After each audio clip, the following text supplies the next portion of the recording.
کہ جب یہ 35 سالوں سے رینجرز کراچی کے اندر موجود ہے اور اس کے بعد بھی اگر یہ کنٹرول نہیں ہوتا, یہ ادارے کو بھی سوچنا چاہیے کہ ادارے کا ایک اہم جو ہے کمپوننٹ رینجرز کی صورت میں کراچی میں موجود ہے, تو اس ادارے کی بھی اسٹیک خراب ہو رہی ہے. تو اس حوالے سے اگر سنجیدہ کوششیں اپنی پولیس کو امپاور کریں, ڈی پولیٹیسائز کریں, ان کو ماڈرن ویپنز پرووائڈ کریں, ان کو ماڈرن جتنی فیسلٹیز ہیں ٹریسز کے لیے, جتنی آج کل جو ہے آئی ٹی کا دور ہے, آرٹیفیشیل انٹیلیجنس کا دور ہے, تو اس کو کنٹرول کرنا مطلب کوئی ایشو نہیں ہے. دیر از اے ول, دیر از اے وے.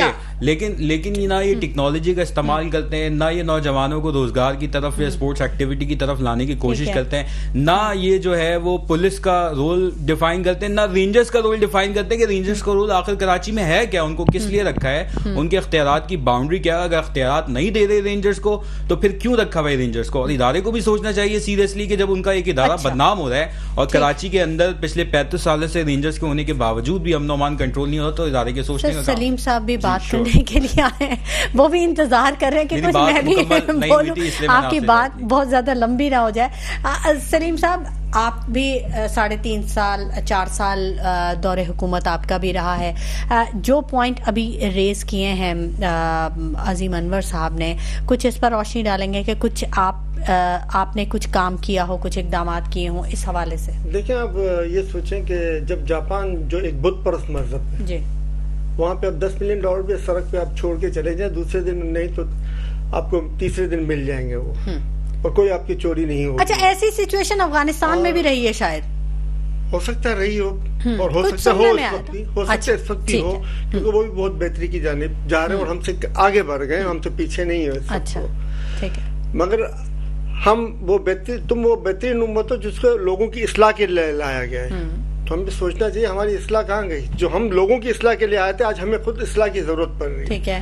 اور جب ہم پر حکومتیں جو معاشی دہشت گردی کی جو صورت میں مسلط کی گئی ہیں, جو آپ دیکھ لیں کہ جس طریقے سے لوٹ مار کر کے بیرون ممالک میں حکومت آنے والے آسٹریلیشن کے لوگ جو ہے بیرون ممالک میں پراپرٹیاں بنا رہے ہیں اور عوام بد سے بدتر حال میں ہوتی جا رہی ہے, تو اس کی ایک بنیادی اور بیسک وجہ جو جڑ ہے وہ حکمران وقت ہے, جو اس دور کے اندر میں جو ہے نا انہوں نے عوام کو اس حد تک دبا دیا ہے کہ وہ مجبور ہو گئے کہ اپنے بچوں کو کھلانے پلانے کے لیے کسی سے ادھار لے کے یا کسی سے چوری کر کے یا کسی سے چھین کر اپنا گزارا کرنے بھی کچھ لوگ مجبور. ہم اس کو اچھا نہیں کہتے, یہ نہیں ہونا چاہیے کیونکہ یہ ہماری دینی تعلیمات نہیں ہے, نہ ہماری معاشرتی تربیت میں یہ چیزیں, مگر اس کے ذمہ داری تمام تر حکمراں تک کے اوپر آتی ہے جو اس کا مکمل طور پر ذمہ دار ہے.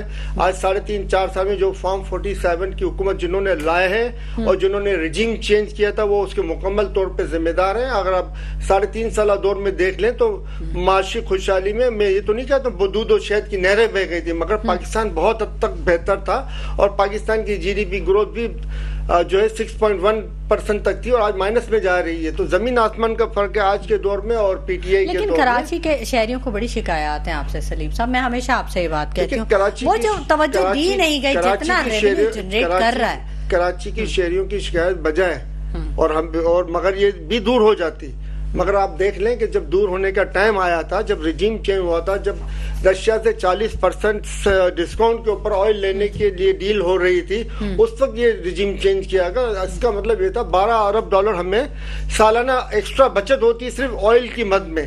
اس دلدل میں بھی انہی پیپلز پارٹی اور نون لیگ کی حکومتوں نے دھکیلا ہے, جس میں سب سے زیادہ کردار نون لیگ کی حکومتوں کا ہے, جنہوں نے جنریٹر سے چلنے والے ڈیزل سے چلنے والے جنریٹر لگا کر IPPs کی صورت میں لگا کر قوم کو جو ہے امپورٹ کی حکومت بنا دی, قوم کو پاکستان کو امپورٹڈ بنا دی کہ صرف ہم امپورٹ کریں اور یہ باہر کی مد میں ڈائریکٹ کمیشنیں کھا کے ان کے چلے جائیں, کیونکہ ہمارے پاس ایران سے سستا تیل مل سکتا ہے ہمیں. جب چائنا لے رہا ہے ایران سے تیل, جب انڈیا لے رہا ہے ایران سے تیل, جب چائنا لے رہا ہے رشیا سے تیل, جب انڈیا لے رہا ہے رشیا سے تیل, امریکہ کیوں ان کو نہیں روکتا, کیوں ہم نے روکتا؟ کیونکہ ان کے حکمرانوں کو جو ہے وہ کمیشنیں لینی نہیں ہے اور ہمارے حکمرانوں کو ڈائریکٹ کمیشن چاہیے, اس لیے وہ امپورٹ کی تیل مہنگا والا خرید رہے ہوتے ہیں, سستا تیل نہیں خرید ہوتے. اور بہانہ پھر امریکی دباؤ کا اور دیگر دباؤ کا کرتے, جب قوم دباؤ میں ہوتی ہے تو قوم کا سوچا جاتا ہے اور یہ قوم کا نہیں سوچ رہے. سندھ گورنمنٹ نے کچھ کام کیا ہے. مصطفیٰ عبداللہ بلوچ صاحب نے ہمیں جوائن کر لیا, پیپلز پارٹی سے ان کا تعلق ہے. السلام علیکم مصطفیٰ عبداللہ بلوچ صاحب. وعلیکم السلام. مصطفیٰ صاحب, آپ بھی گفتگو سن رہے ہیں اتنی دیر سے, یقیناً آپ کو اندازہ ہو گیا ہوگا کہ ہم بات کر رہے ہیں کراچی کے کرائم ریٹ پر, اور جو ملک کو اس وقت درپیش مسائل ہیں ان پر ہم بات کر رہے ہیں. کیسے آپ دیکھتے ہیں کیوں نہیں شہر قائد کے اسٹریٹ کرمنلز کو لگام دی جا سکتی؟ کہاں پر لوپ ہولز ہیں؟ سندھ گورنمنٹ اتنی ناکام کیوں نظر آ رہی ہے اس پر؟ بسم اللہ الرحمن الرحیم. دیکھیں, سب سے پہلے تو شہر قائد کے حوالے سے میں آپ کو یہ بتاؤں کہ چیف منسٹر جناب مراد علی شاہ صاحب نے 1.5 بلین کا بجٹ ایلوکیٹ کیا ہے ابھی کراچی کے ہی لیے, اور کراچی کے انفراسٹرکچر کو مزید بہتر کرنے کے لیے. اور ساتھ ساتھ جو ہمارے کراچی کے میئر ہیں مرتضی وہاب صاحب, وہ بھی اپنی طرف سے پوری کوشش کر رہے ہیں کہ کراچی کے جتنے بھی معاملات ہیں ان کو ہم بہتر سے بہتر بنائیں. جہاں تک کرائم ریٹ کی بات کر رہی ہیں آپ, دیکھیں کرائم ریٹ ڈیفینیٹلی کنٹرول کرنے کی پوری کوشش کی جا رہی ہے, لیکن کچھ عناصر یہاں پہ ایسے ہیں جو نہیں چاہتے کہ ایک پرامن فضا ہو اور پرامن سیاسی فضا کراچی میں قائم ہو, کیونکہ ظاہر ہے ان کو اپنی سیاسی شکست کہیں نہ کہیں نظر آتی ہے, تو پھر وہ چاہتے ہیں کہ کہیں نہ کہیں سے کراچی میں ایک ایسی فضا ہو ایک چیز اور لوگ ڈائریکٹ بلیم. مصطفیٰ صاحب دیکھیں, بے روزگاری اپنے عروج کو پہنچ چکی ہے, اس سے کوئی انکار نہیں. مہنگائی اپنے عروج کو پہنچ چکی ہے, اس سے کوئی انکار نہیں کر سکتا. کوئی ذی شعور شخص اس بات سے انکار کر ہی نہیں سکتا.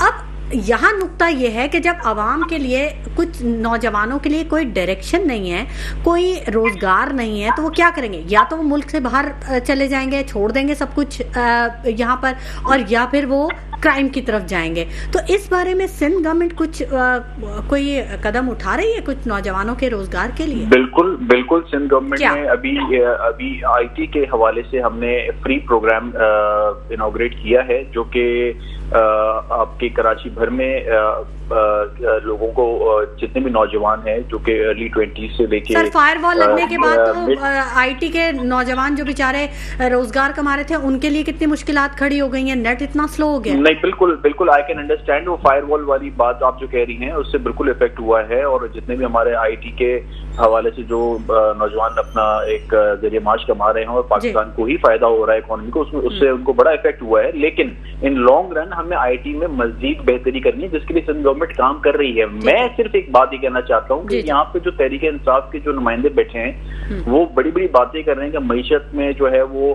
ایکسپورٹ پہ امپورٹ پہ ڈیپینڈ کیا ہوا ہے اور ایکسپورٹ پہ فوکس نہیں کیا ہوا ہے. تو میرے بھائی ذرا مجھے یہ بتائیں کہ جہانگیر ترین کس کی پارٹی کا تھا جب وہ چینی امپورٹ کرتا تھا, جبکہ پاکستان میں چینی کی سب سے زیادہ سرپلس کراپ ہوئی تھی, بمپر کراپ ہوئی تھی. اس کے باوجود باہر سے چینی امپورٹ کی گئی اور پاکستان کو ایک اتنا معاشی نقصان پہنچایا گیا کہ چینی کی قیمت آسمانوں تک پہنچ گئی. ٹھیک ہے, تو وہ کس کے دور اقتدار میں؟ عبداللہ صاحب, ابھی کوئی چینی کا کرائسس ہے ملک میں؟ نہیں, میں صرف یہ بات کہنا چاہتا ہوں کہ ہم ان کرائسس پہ بات کرتے ہیں جو ہم کرنٹلی فیس کر رہے ہیں. دوسروں پہ دیکھیں, میری بات سنیں نا, مجھے موقع بھی دے بات کرنے کا. انہوں نے اتنی لمبی تقریر کی ہے تو ذرا مجھے بھی جواب دینے دیں. اگر اپنے دور اقتدار میں کوئی معاشی استحکامت نہیں رکھ سکے اور ان کی معاشی بدحالی کی وجہ سے آج ملک کا نوجوان بے روزگار گھوم رہا ہے, لنگر خانے کھول کے تو ملک کی معیشت نہیں چلتی. اچھا عبداللہ صاحب, ان سب چیزوں سے تھوڑا سا دیکھیں مصطفیٰ صاحب, ایک دھکیلنے کے لیے لنگر خانے کھولیں گے اور عبداللہ صاحب جو چیزیں تو سوری دیکھیں عبداللہ صاحب, یہ میں نے اپنے انٹرو میں یہ بات بولی تھی کہ الزامات, تنقید برائے تنقید اور شور شرابہ, اس سے ہمیں مکمل طور پہ اجتناب کرنا ہے, اس سے ہٹ کے بات کرنی. ہم بات کریں ان کرنٹ ایشوز پہ. اگر شہر قائد میں اسٹریٹ کرمنلز بے لگام ہیں تو کیا وجوہات ہیں اور کیا سدباب ہو سکتا ہے؟ سندھ حکومت کیا کر رہی ہے, اس پر بات کریں. آپ مجھ سے معیشت کی جب بات کریں گی تو میں ظاہر ہے آپ کو کوئی 200 سال پرانی بات تو نہیں بتا رہا, میں آپ کو 2018 سے لے کے 2000 سر جی اس کا آپ نے کاؤنٹر کیسے کیا یہ بتا دیں. اگر سنیں, دیکھیں ہر چیز کا ایک ریئیکشن ہوتا ہے نا. ایک چیز آج اگر ملک کی معیشت تباہ حال ہے تو اس کا ظاہر ہے آپ پیچھے تو جائیں گے نا. اگر آپ کہیں گے کہ میں پیچھے بات ہی نہ کروں اور میں صرف جو ہے وہ کلین چٹ دے دوں پی ٹی آئی کو, تو سوری میں تو اس طرح آگے بات نہیں کر پاؤں گا. کیونکہ یہ جو سب کچھ ہو رہا ہے آج, جو ہم عوام جو اس میں جس سیاسی اور ایک معاشی دلدل میں پھنسی ہوئی ہے, اس کی وجہ تو پاکستان تحریک انصاف کی وہ 3.5 سالہ جو ایک بدترین حکومت تھی, میرے خیال میں پاکستان کی 70 سال میں ایسی بدترین حکومت نہیں آئی ہے, جس کی وجہ سے انتشار پھیلا ہے ملک میں, پولرائزیشن شروع ہوئی ہے, لوگوں میں ایک دوسرے کے لیے جو برداشت تھی وہ ختم ہو گئی ہے, اور ایک جو تمیز و تمدن کا ایک پاکستان میں کلچر تھا وہ ختم ہو گیا ہے. ایک دوسرے کو آپ دیکھیں نا, مولانا صاحب کو جن الفاظوں سے نوازتے تھے, آج پھر مولانا صاحب کے پاس جو ہے وہ چل کے جاتے ہیں ووٹوں کے لیے.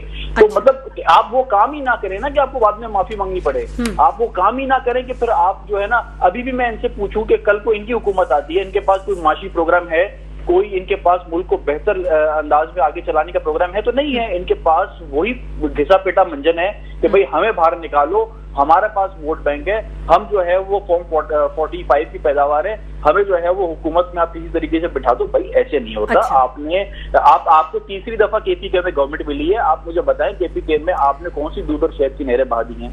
آپ نے کون سی کے پی کے اندر کون سی ایسے کارنامے انجام دیے ہیں جن کو پھر ہم فالو کرتے ہیں؟ چلے آپ مجھے کوئی ایک ایسی بات بتا دیں جو پھر شاید ہو سکے, شاید میں بھی اس کو اپریشیٹ کروں. عظیم انور صاحب سے بات کر لیتے ہیں. عظیم انور صاحب, ہم بات کر رہے ہیں شہر قائد کے مسائل کے بارے میں, ٹھیک ہے؟ آپ نے بات کیا آئی پی پیز کا معاملہ اٹھایا. سندھ گورنمنٹ یہاں پہ تھرکول ہے ہمارے پاس, اور بہت سارے وسائل ہیں ہمارے پاس, لیکن ہم اس سے فائدہ نہیں اٹھا پا رہے ہیں. کیوں, کیا وجہ؟ اچھا دیکھیں, پاکستان پیپلز پارٹی کی بات کریں تو اگر the most corrupt party in Pakistan وچ ایگزسٹ از پاکستان پیپلز پارٹی, اور اس میں جو ان کی پالیسیز اس کے حوالے سے, ابھی دیکھیں لوکل گورنمنٹ کا ایشو ہے کراچی کے اندر, انہوں نے $1.6 بلین کا قرضہ لیا ہے Pakistan water and sewerage corporation نے, جس کے جو چیئرپرسن ہیں وہ مرتضی وہاب صاحب ہیں. مجھے بتائیں کہ آج کراچی کی ہر گلی میں آپ کو سیوریج کا مسئلہ نظر آئے گا, کراچی کے لوگوں کو پانی نہیں ملتا, K4 کا منصوبہ آج تک مکمل نہیں ہوا, لوگ کراچی کے پانی کو ترس رہے ہیں. دوسری اہم بات یہ کہ اس کے 1.5 بلین کا انہوں نے بتایا کہ اس سے سڑکوں کی جو سمندر کے کنارے رہنے والے پیاسے ہیں, ہاں پیچ ورک کا کام ہونا ہے. مجھے بتائیں جو پچھلا پیچ ورک ہوا ہے, ان کی سڑک کی جو مدت ہے وہ 1 دن یا 2 دن ہوتی ہے, تو یہ 1.5 ارب روپے جو ہے سے یہ بھی پوچھ لیں ان سے, اس کا جواب لے لیں کہ اس کی مدت کتنی ہوگی. تیسرا, انہوں نے حاتم طائی کی قبر پر لات ماری اور تمام یو سی چیئرمین کو کہا کہ 12 لاکھ روپے کا ہم فنڈ دے رہے ہیں. تو 12 لاکھ روپے کے فنڈ میں بھائی یہ بھی تو بتاؤ, آدھے پیسے تو تنخواہوں کے, جو نارمل لوگ جو پولیٹیکل جو بھرتیاں کی ہوئی ہیں آپ نے, تو آدھے پیسے تو آپ کی تنخواہوں میں نکل جانے ہیں. اس کے بعد جو ہے, اس کے بعد ٹیکس ہے, کمیشن ہے, اس کے بعد کتنا پیسہ بچتا ہے؟ 3-4 لاکھ روپے میں مجھے بتائیں کہ ایک گھر کی دیوار نہیں بنتی, اور یہ 4 لاکھ روپے میں ایک یو سی چیئرمین کس طرح یو سی چلائے گا؟ تو اس کے بعد جو ہے آپ اس طرح کے قرضے لے کے, اچھا آخری بات یہ ہے کہ یہ پاور ڈیوالو بھی نہیں کرتے. اس وقت واٹر اینڈ سیوریج کارپوریشن کے ٹوٹلی اگر آپ کو ایک کمپلین بھی کرنی ہے تو آپ مرتضی وہاب کر دیں. نہ کسی ٹاؤن چیئرمین کو انہوں نے واٹر اینڈ سیوریج کا اختیار دیا, نہ کسی یو سی چیئرمین کو. تو مجھے بتائیں واٹر اینڈ سیوریج میں اگر کوئی town chairman U C chairman اپنا حصہ ڈالنا چاہے تو کس طرح ڈالے؟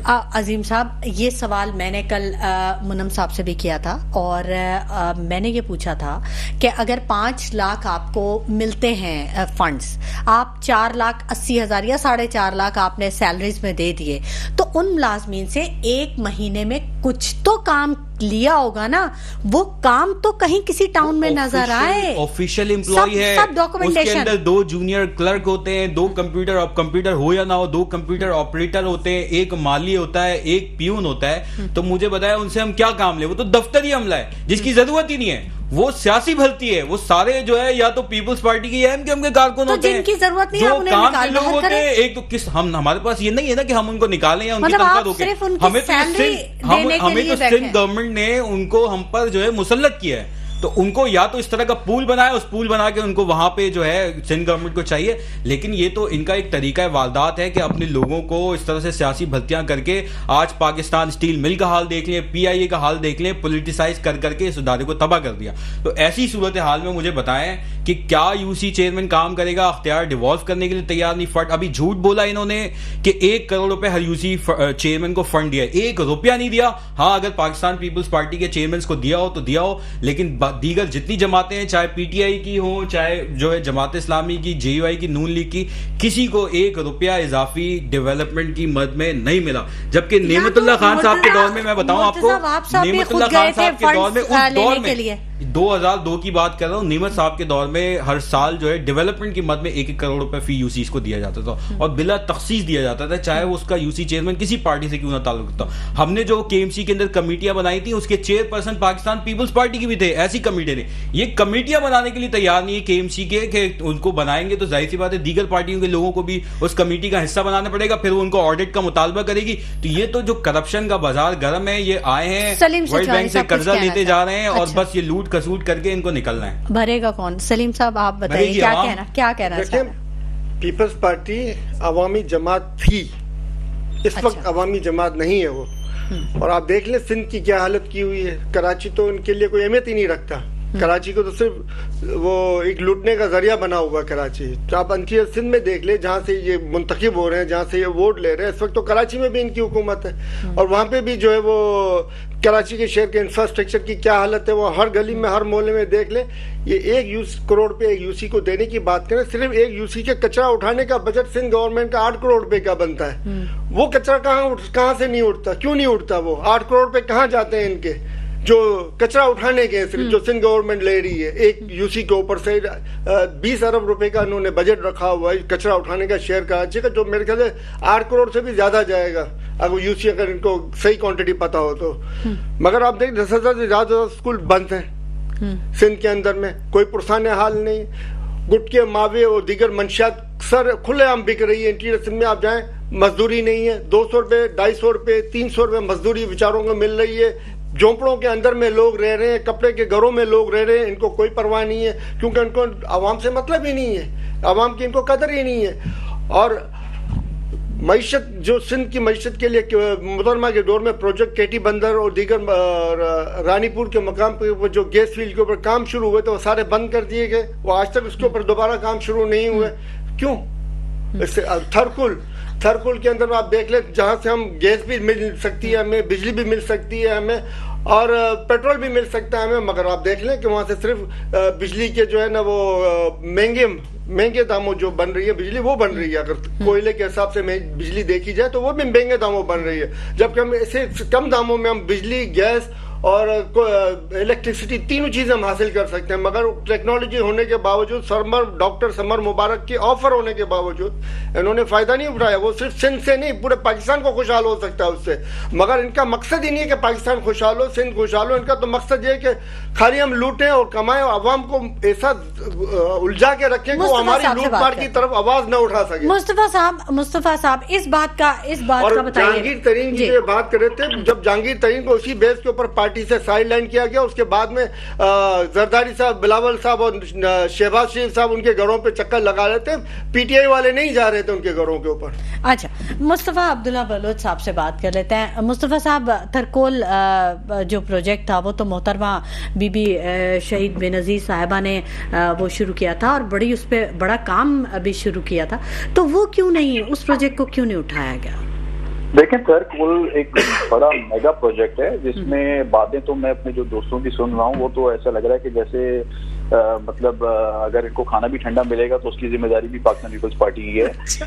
ہر الزام لگانا آسان ہے, لیکن آپ اگر بیک گراؤنڈ میں جائیں گے, there are lot of things. جی ہم اسی بیک گراؤنڈ کی بات کریں, بالکل. جس میں کمپلیکیشن آتی ہیں. ایک تو سب سے نمبر 1 چیز یہ ہے کہ فیڈرل گورنمنٹ کی انپٹ اس میں بہت ضروری ہے, اور ہم اس چیز میں پی ایم صاحب کے ساتھ ہماری 1-to-1 سی ایم کی ڈائلاگ بھی ہوا ہے اس حوالے سے, اور وی آر اوپنلی چیلنجنگ کہ تھر کول کے ذریعے 14 روپے پر یونٹ ہم بجلی دے سکتے ہیں, لیکن سندھ گورنمنٹ اکیلی اس پورے پروسیس کو کمپلیٹ نہیں کر سکتی. We need 100% support from the federal government. Last term میں خان صاحب نے چیف منسٹر مراد علی شاہ کے ساتھ جو رویہ رکھا وہ سب کے سامنے تھا. وہ تو باقاعدہ کہتے تھے کہ میں اگر کراچی پہنچوں گا, مجھے ریسیو کرنے چیف منسٹر نہ آئے, میں اس سے نہیں ملوں گا.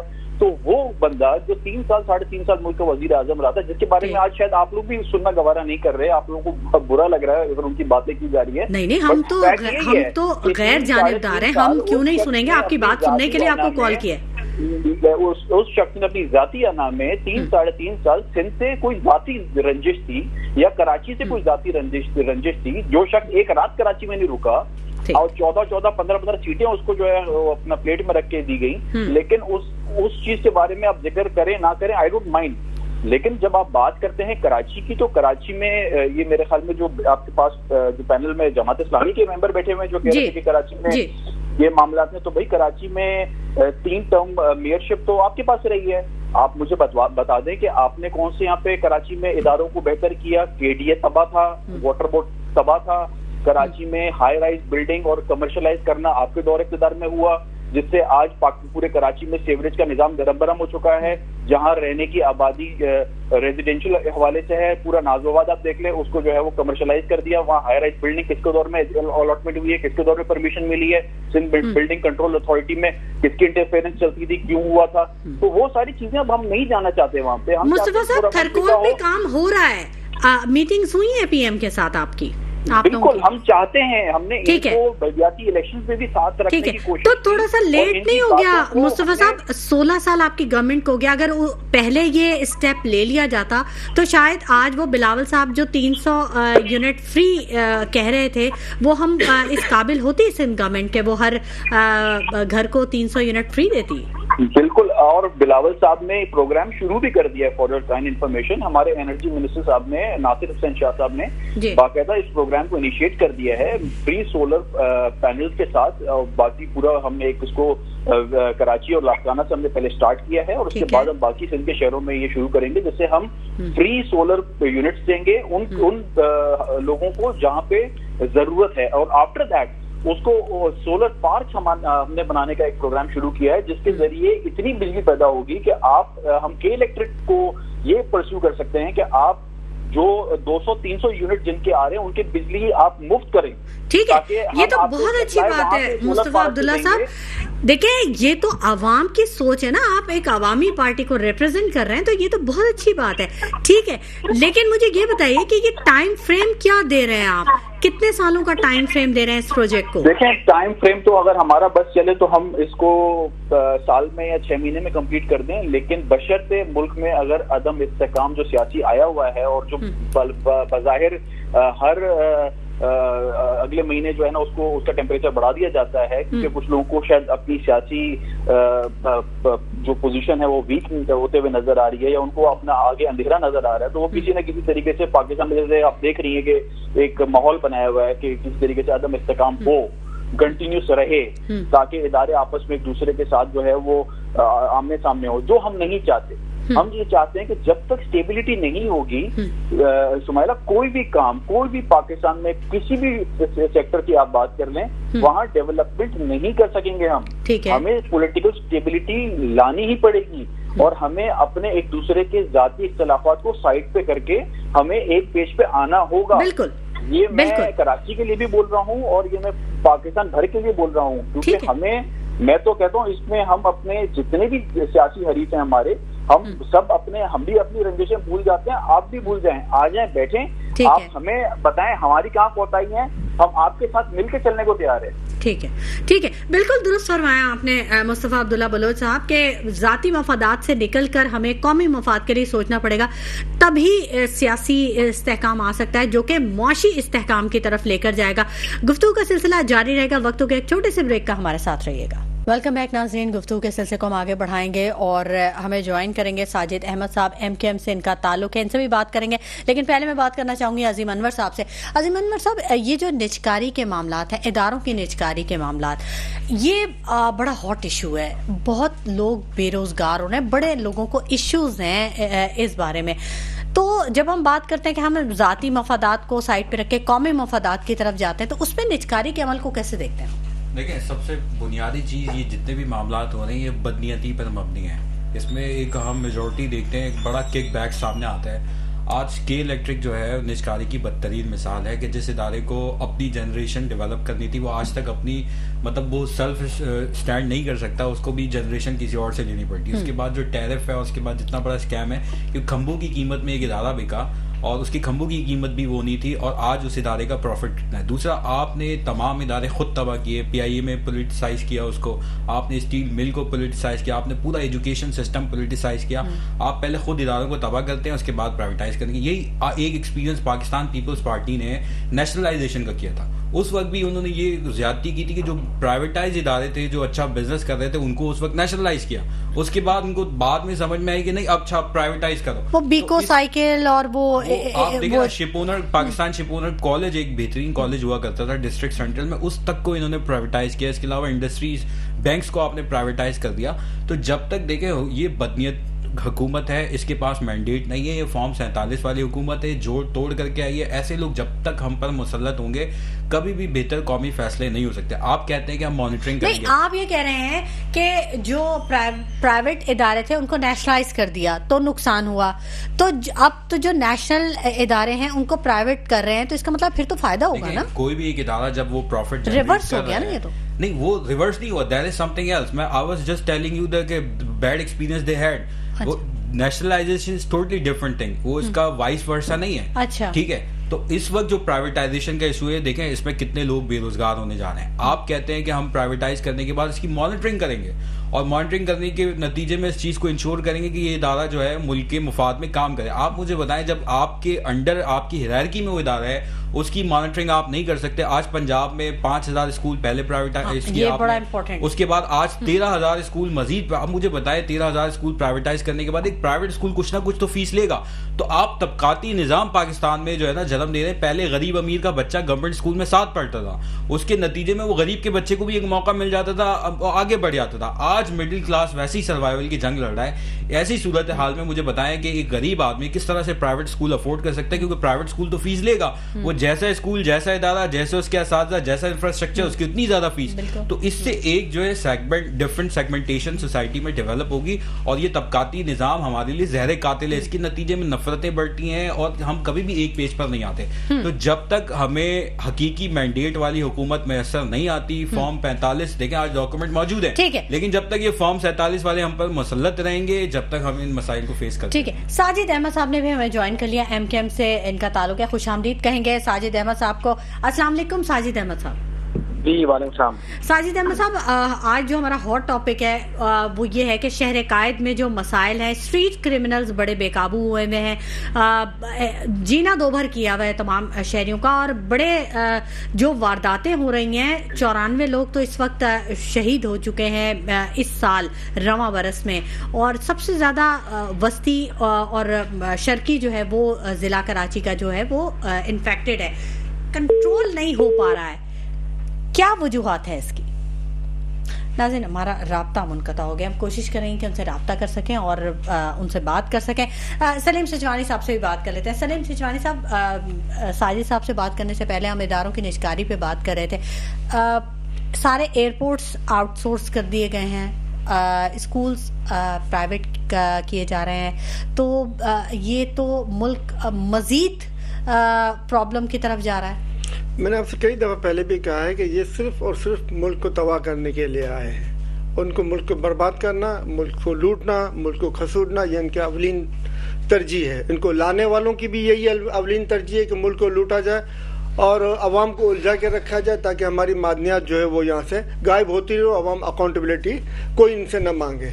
اور ٹریلینس آف ڈالر کی جو معدنیات ہیں ہماری یہاں سے وہاں اسمگل ہو چکی ہے بیرون ممالک, اور اس کے علاوہ ٹریلینس آف ڈالر کا ہمارے ذہانت کے خزانے جو عوام کے پڑھے لکھے لوگوں کی صورت میں تھے وہ بھی ہمارے ملک چھوڑ کے جو ہے ملک چھوڑ کے چلے جا گیا ہے, اور ہم اس کو روکنے کے لیے ابھی تک کوئی اقدامات ہوتے ہوئے نظر نہیں آتے. پاکستان 75 سالہ تاریخ کے اندر میں پہلی دفعہ تھا کہ ایماندارانہ الیکشن کی بنیاد خان صاحب نے رکھی تھی EBN مشین لا کے, کہ ہم EBN مشین کے تحت کرائیں گے تاکہ 6 بجے اگر ختم ہو رہا تو 6:05 کے پھر سب کے پاس ریزلٹ ہو گیا, بھائی یہ آپ کا ریزلٹ ہے, آپ جیتو ہو ہارے ہو جو بھی ہے وہ فوراً آپ کو معلوم پڑ جائے اور عوام کو حق ملے. اور جب تک یہ عوام کو حق نہیں دیا جائے گا, جب تک عوام کو عوامی نمائندے منتخب نہیں ہو کے آئیں گے, جب تک عوام کی پسند کے, اس وقت تک جہاں ملک ترقی نہیں کر سکتا. اب اس وقت سسٹم میں تبدیلی بہت ضروری ہے, اور عوام کا حق دیا جانا بھی بہت ضروری ہے. اور عوام کو آپ کے سامنے 8 فیب کو تمام تر آپ دیکھیں کتنا بڑا معجزہ ہے اللہ کا کہ 80% ان ایجوکیٹڈ پیپل جہاں رہتے ہیں وہ نشانات ڈھونڈ کے جا کے انہوں نے نشانات پہ تھپے مارے ہیں, اور اس پارٹی کو